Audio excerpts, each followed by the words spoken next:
I love this time of year. We're nearing the end of the season. Playtime is over. It's time for the big dogs. So let's look at some rankings, starting with our men's Division One team rank. Okay. I mean, I feel like this makes sense. Oklahoma State is up 2. Iowa State. Iowa State's down 2. New Mexico stayed where they were. Virginia stayed where they were. Colorado stayed where they were. Bama stayed where they were. Let's go. Syracuse went from 8 to 7. Let's go. BYU's down 1. Northern Arizona's up 1. Oregon is up 2. I think the one for me that stands out the most is Oklahoma State going up 2. It makes the most sense. They ran a completely dominant Big 12s. And yeah, like we were saying, it was 5 of them who made up the top 10. What are our initial thoughts when we see this, guys? Go ahead, Chrissy. I feel like it's hard, every team's been running so well that you could put anyone in that, that top 6 in that top 1-2 spot, given any given week. So I feel like it makes NCAA's a lot more fun is realizing like, oh, there's not a solid lock, like Iowa State, I feel like most of the season seemed like the solid lock, like they've just been running so dominant. And so to see Oklahoma State come out during SECs and they're like, no, we're still the team to beat. And just, they scored like half the points Iowa State did. Like it's really exciting to see the variability and the switch up, so I feel like you never know what's going to come NCAAs. It's going to be exciting. I'm really excited. I'm also really excited to see how these rankings end up translating to the results and how correct we are. Go ahead, Brian. Yeah, I think in my mind, obviously we're talking about just Oklahoma State having that dominant performance. My mind begs to question a little bit, like Iowa State, even if they ran the same top 7 they've run most of the year, they have that strong group of front runners. It's like how much does the whole issues that are going on within the program impact things outside of the people that it directly impacts? Because I think that can impact your program. Like whether it's like you directly or not, or whether it's their top 7 or not. It still has an impact. People are talking about you. Things are, just all this buzz. Like it just adds a little bit of pressure. Like, so it's interesting to see like how things are going to be handled, and if this is just like a blimp. I mean, obviously we knew Oklahoma State was good, so I don't want to like discredit Iowa State and say like, oh, like why they ran so terribly. Because like I think Iowa State or Oklahoma State we knew was really good. I think it's really awesome to see because we finally, like I was saying a couple shows ago, we finally got to see them against a wider selection. It's just the Big 12, but the Big 12 is very strong. Mm-hmm. I mean, obviously there's Colorado who finished 3rd, BYU who finished 4th. Like those 2 teams alone, like I think the top 4 in this, we're going to see maybe in the top 10 at nationals potentially. Like they're all really strong teams. And if we can bring back up the rankings again, I think that's where we have them. If I'm correct, let's see. I think BYU, Oklahoma State, Iowa State, Colorado. So like there you go. That's what we have right now is 4 of them in the top 10. So overall, like the Big 12 is looking very dominant here. But yeah, I think big kudos, big props to Oklahoma State. If you can win the Big 12 right now, for them being such a dominant conference, like you can do really well. But it is tight, and it's going to be a close race. Like I think, maybe it's like not as wide open as we thought. Like Chrissy alluded to, like maybe these things are tighter, and it just depends on again who can have the race on the day. I've said it 1,000 times. Yep. Like if we just clip that out every time, I'd probably have like a minute-long clip of me saying that. But it's like it is just so important. And I just remember all the coaches last year saying that too to us. It's like, are we ready for the day? And that's what my coach used to say too. It's like, are we ready for this on the day? Have we prepared right? Did I get the training, everything right to dial in for the specific day? So that's what it's going to come down to. But I think, yeah, in terms of those big movers, and I think the other big call out there, I think, can we bring it up again one more time, Greg? Sorry, I keep bothering you. The Syracuse moving up, I think, is also a big call out there. They just ran so phenomenal at ACCs. Like, really, really, really impressive performance there. I want to say it was like 61 to 65 or something like that. ACC results, you got them pulled up. I don't have the tab at the moment for the men team scores. Yeah, like that's incredible because Virginia is really strong, and they beat Wake Forest, who I think, and Notre Dame, who are also both strong. Yeah, and I think Wake Forest, that's a team that we thought was going to be better, but like, Syracuse has proven they can beat them. So it's going to be interesting. It's going to be really awesome to see. So I think the moves are fair this week. I know John's not really here to defend it on the men's side or on any of them because he's on vacation, but he did take the time to make the rankings, by the way. So that's shout out really to John. Appreciate for John for doing that on vacation. So But anyways, we can keep moving. Sorry. No, I love it. I love it. I mean, everything that you're saying is 100% right. It's 100% relevant, and all of it like plays a major role and factor in these team scores because, like we said earlier, cross country is special because it truly does bring this like individual sport of running into a very team-like aspect, and you're seeing where a lot of things contribute to the points, the scoring, the overall success.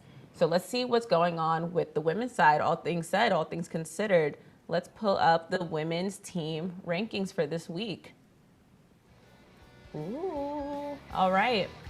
NC State moves to number 1. Oregon moves to number 2. BYU drops 2 spots and is down 3. Florida also dropped a spot. There are 4. Notre Dame stayed where they were. Stayed where they are at. Northern Arizona also stayed. Iowa State went up 1. West Virginia went up 1. Bama down 2. And Oklahoma State creeps into the top 10. Big call out. BYU is not number 1 anymore. What are our initial thoughts? Go ahead, Christy. I really want to hear John's take on why. I know I miss him so much. Because it's like it's interesting, and yeah, like Brian just said, like you could clip so many times, like how many times you could say like it doesn't matter till championship season, and like all this stuff. So yeah, you never know. And here's the thing: is there's a chance that top 3 isn't going to be well. I don't know. I feel like it'd be really hard to see BYU and NC State like not in that lineup, but I don't know. I feel like rankings never matter, and I feel like whenever I saw rankings in college, if I was not ranked very high, I knew that I was gonna have a good like NCAA meet. So I was like, I feel like rankings always get turned on their head. Yeah. Come championship season, but no, I'm definitely super excited to see that. It might be a hot take, but I really like seeing Florida where they're at. I feel like we'd been super high on Alabama all year, and like they've been ranked pretty highly. And for Florida to come out and just like absolutely no disrespect to anybody else, but to low-key steamroll SECs, like I think that they definitely deserve that. Makes a ton of sense. I had to like take a look at the other rankings. I feel like it dropped off screen and I forgot where everyone else was, but no, I think it's keeping Alabama high up there, especially like you guys mentioned, like if they put remind me her name again. Which one? Who are they missing at SECs? Who are we missing? Peyton? Oh, Brenna, are you talking about from Alabama? Yes, yeah. Like that does make a difference. I don't know if it makes a difference to beat Florida. Like if you look at how big that point differential was, like even if you put Brenda in first, like it still does not swing them up to beat Florida. You know what I mean? Yeah. But I think that they're still definitely a team to keep their eye on. New Mexico ran great, very quickly. They're not in the top 10 rankings, but I was very impressed with what Boise State did at conference as well. It seemed like they didn't, they put up a fighting chance against New Mexico, who's always been a very dominant team. So maybe not top 10, but I definitely put them in like the top 15 or top 20 rankings. Okay, fair. Go ahead, Brian. New Mexico is at 11 actually, so they're just off the top 10. I'm looking Okay. at John's full Boise. spreadsheet. Oh, Boise. Yeah, I know there's a little aside, but I was very impressed with their showing at conference. Yeah, sorry, you threw me off. I thought you said New Mexico. But anyways, yeah, I think. Sorry. No, you're good. I think one thing I think we didn't draw attention to is like Northern Arizona. Mm-hmm. I think they had dominant conference wins. I think that's kind of a given at this point. I think it's their 5th in a row to sweep both the men's and the women's team titles at their conference, at the Big Sky Conference. Women won with 17 points. Obviously, that's just hard to judge because when you come into a conference and you're so dominant.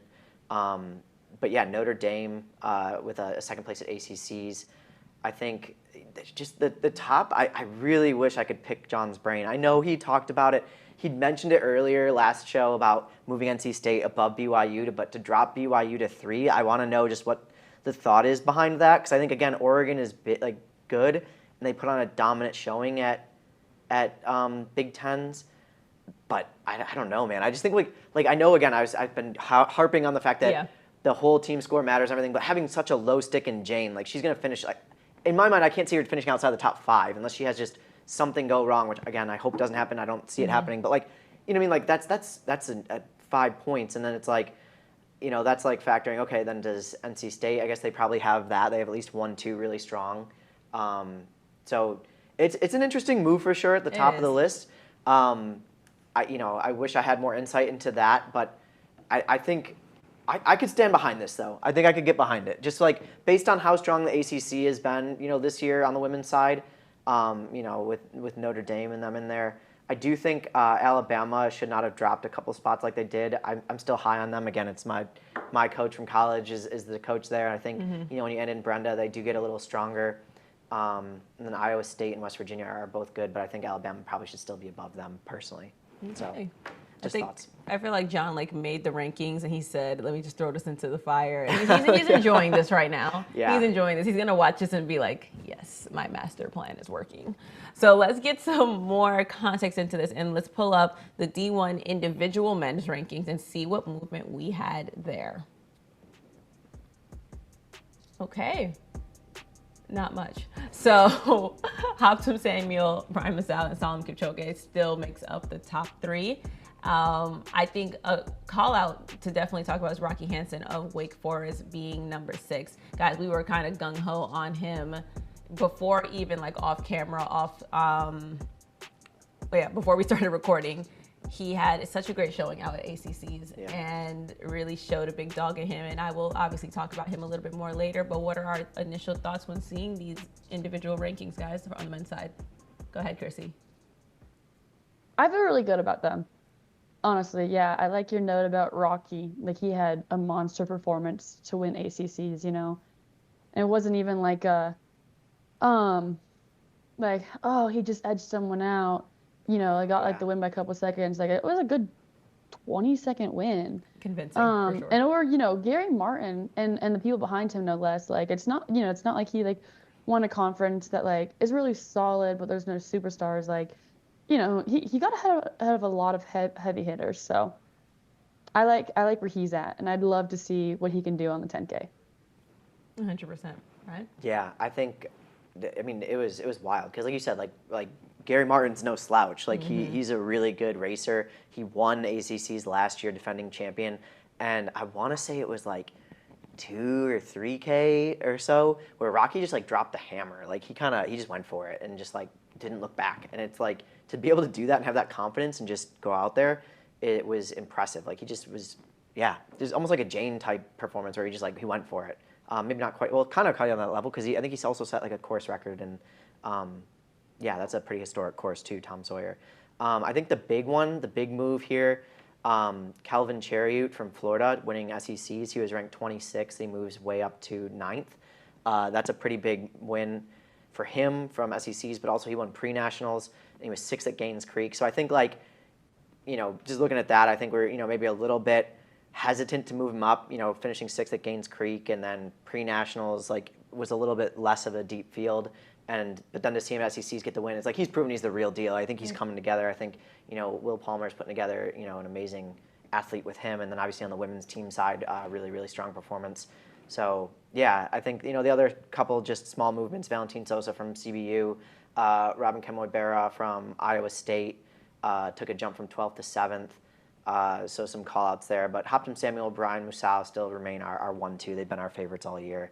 I think that's kind of undeniable at this point. Brian obviously having that huge performance I alluded to earlier, winning his 3rd Big 12 title. So really, really, solid stuff. A part of me thought that he would have moved to number 1. I will be very honest. A part of me thought that. I think it's hard because in my mind, Hoptum is just he was down, won the Mountain West. Obviously not as quite as strong as the Big 12, but he won at Nutty Comb, which I think was the big one, and I think he's the defending returner and second place runner. So it's hard to knock those things when Brian. Not that Brian didn't have any other.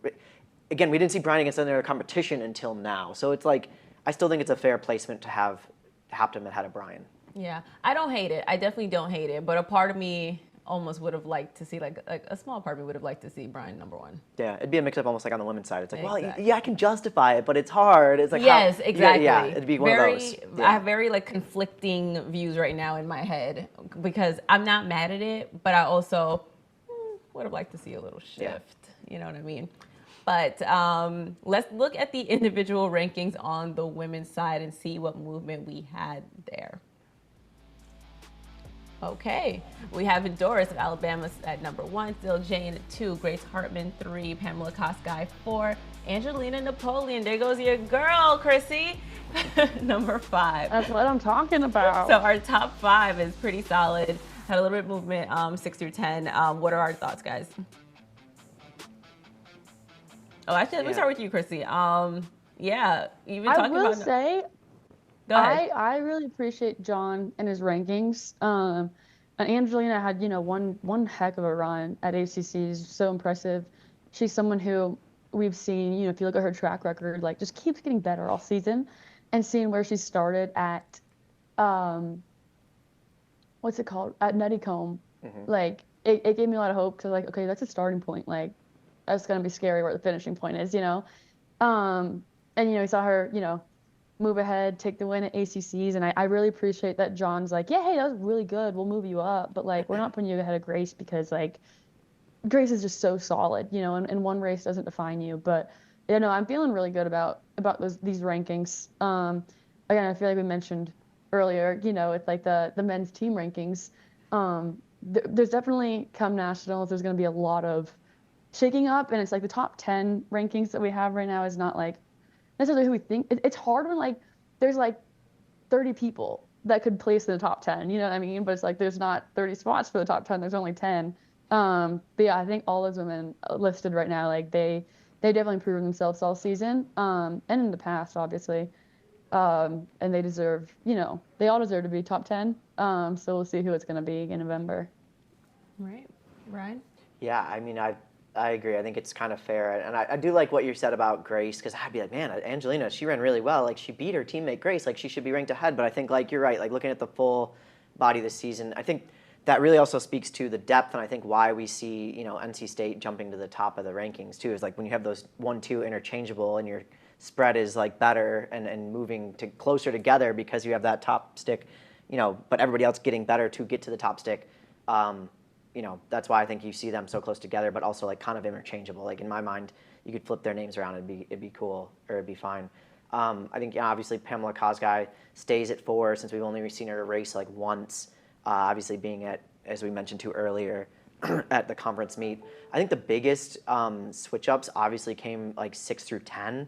Based on the sheet that I'm looking at, it's just it's crazy amount. Yeah, like there we go. We've seen it again. The amount of switch ups. He moved a lot of people up from the teens into the single digits based on how they ran at conference. Rosemary Longisa from 10 to 6.